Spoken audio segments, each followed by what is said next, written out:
Hi, it's John, and welcome to the channel, 4:45 a.m. I hope you're having a great start to your Tuesday, November the 18th. I tip my big blue mug of coffee to you today. By the way, I'm getting closer to 42,000 subscribers here. I'm pushing to 50 now, so I need your help. If you could click on subscribe, it really helps out the channel. Thank you so much. So yesterday, the budget passed.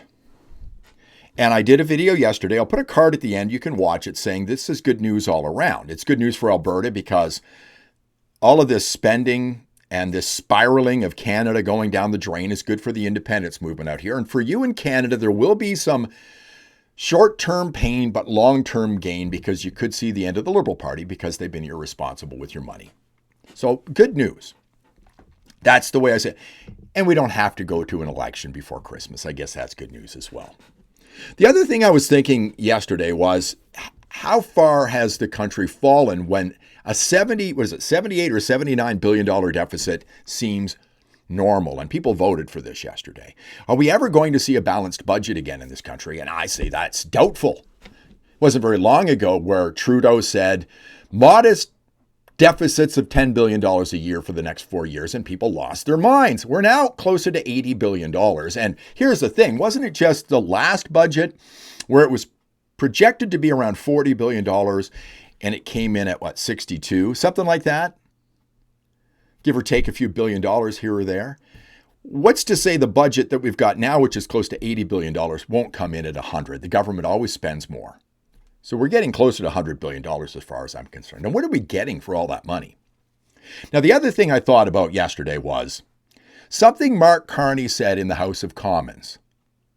All right. And I started thinking about getting value for our money. And let me explain this to you in this way. When it comes to levels of government, be it municipal, provincial, or federal, when one of those levels of government say they're going to spend money on something, do you expect to see results? Well, of course you do. If you're municipal government, your mayor and council vote to spend, say, $5 million to build a new arena, you expect to see an arena, don't you? What did Mark Carney say in the House of Commons yesterday? And then I'm going to show you the goods and the numbers. And I'm going to ask you the question, what are we getting for all this money? This is what he said yesterday. And I can confirm to this House that we will respect our Paris commitments for climate change and we're determined to achieve them. Carney recommitted to the Paris Climate Agreement yesterday. That was an answer to a question from Elizabeth May. Staged question, staged answer, just so he could get a vote on his budget yesterday. Well, what does this mean? This means that he just recommitted to not having nice things in this country. If you live in the rest of the country, say Ontario, this kind of thing is the reason why the Ring of Fire won't be developed the way it should be. And it's the reason why Alberta and my premier continues to beg Mark Carney and the Liberals and people in the East for a pipeline. It has to stop. But this really accomplishes nothing. What does the Paris Agreement mean? Well, here it is here. This goes back to around the time the Liberals got elected under Justin Trudeau, back to 2015. Canada and 194 other countries reached the Paris Agreement, an ambitious and balanced agreement to fight climate change. This new agreement will strengthen the effort to limit the global average temperature rise to well below 2% and pursue efforts to limit the increase to 1.5%.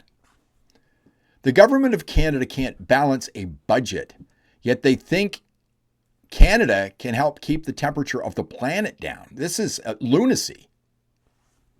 This is crazy. And we spend so much money on this. And going back to my example from earlier, when the government spends money on something, don't you expect to see results? Have we done this? No, everything's getting worse, folks. That's what you're told all the time. If we don't do more, things just keep getting worse. Yet there are trillions of dollars around the world that are put into this now. This is the biggest business in the world, folks. When they opened up this climate change bottle, you can't get the genie back in, folks. How much money do we spend on this? Now, here's a list from the government of Canada. And this wouldn't even be everything we spend on this hoax. I looked for contracts over $10,000 and I searched for climate change. And I did it for the last 10 years. Here they are over here, going back to around the time that Canada signed this Paris Agreement. And look, there's 25,564 records of $10,000 or more, and none of them are $10,000. If you just look on the right-hand side over here, you can see the total values going by.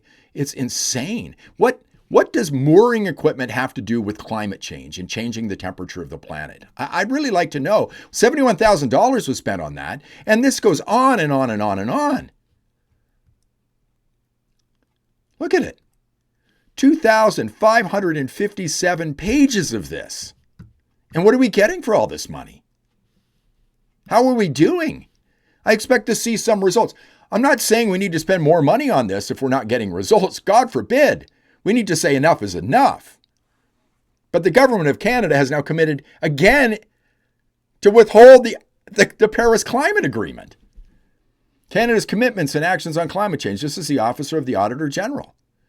We have participated in more than 30 years of international collective action on climate change. Nothing's getting better. I expect to see some results. This takes us back to 2015. We committed to Paris and upped our commitment to even more emissions reduction targets. And how are we doing? Canada's greenhouse gas emissions have increased in the past 30 years. What are we getting for all of this money? How much has the temperature of the planet gone down, Mr. Carney? Can you answer that question? How are we doing? Well, we're not doing enough. Let's put more money in. Good money after bad, folks. I was thinking of this quote this morning. As you know, I like quotes. I was thinking of this quote. To compel a man to furnish funds for the propagation of ideas he disbelieves and abhors is sinful and tyrannical. Thomas Jefferson. I disbelieve this and I abhor this. And I don't want my money spent on it anymore. What does this accomplish? It scares kids. I just don't know if they're going to do anything. And I'm so concerned with the fact that if they're not going to change anything, then what's going to happen to humankind? What's going to happen to the whole world if no one does anything? That poor little girl. I'm not picking on her. It's not her fault. Her parents should be sitting down with her and saying, you're going to be fine. But she's scared to death because money that you spend on this climate change thing scares little kids. And more of it is going to scare little kids. Did you hear what Mark Carney said yesterday to Elizabeth May? It just kind of floated by in his answer. Let me play more of what he said yesterday in the House of Commons. Mr. Speaker, I'd like to thank the honourable member for advocacy of the Youth Climate Corps, which is in this budget. This is from the same answer Mark Carney gave to Elizabeth May yesterday in the House of Commons. And I didn't catch it the first couple of times. I heard it. I caught it this morning when I was doing this video. A Youth Climate Corps is in the budget. Little liberal climate soldiers. Your money's going to this, no doubt, to go into schools and scare little kids like that one I just showed you about an imaginary problem. This is wrong. This is not what I expect from my tax dollars.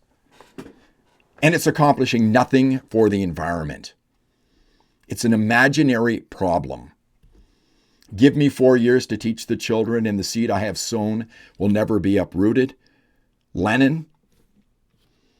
The whole aim of practical politics is to keep the populace alarmed and hence clamorous to be led to safety by menacing it with an endless series of hobgoblins, all of them imaginary. Writer H.L. Mencken.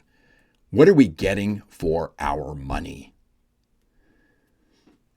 It's unbelievable. And we committed to the Paris Climate Agreement even more yesterday. It's the reason we don't have nice things. Thank you very much for watching. I do appreciate it. If you like the video, give me a thumbs up, subscribe to the channel, ring the bell for notifications. I'll see you in the next one.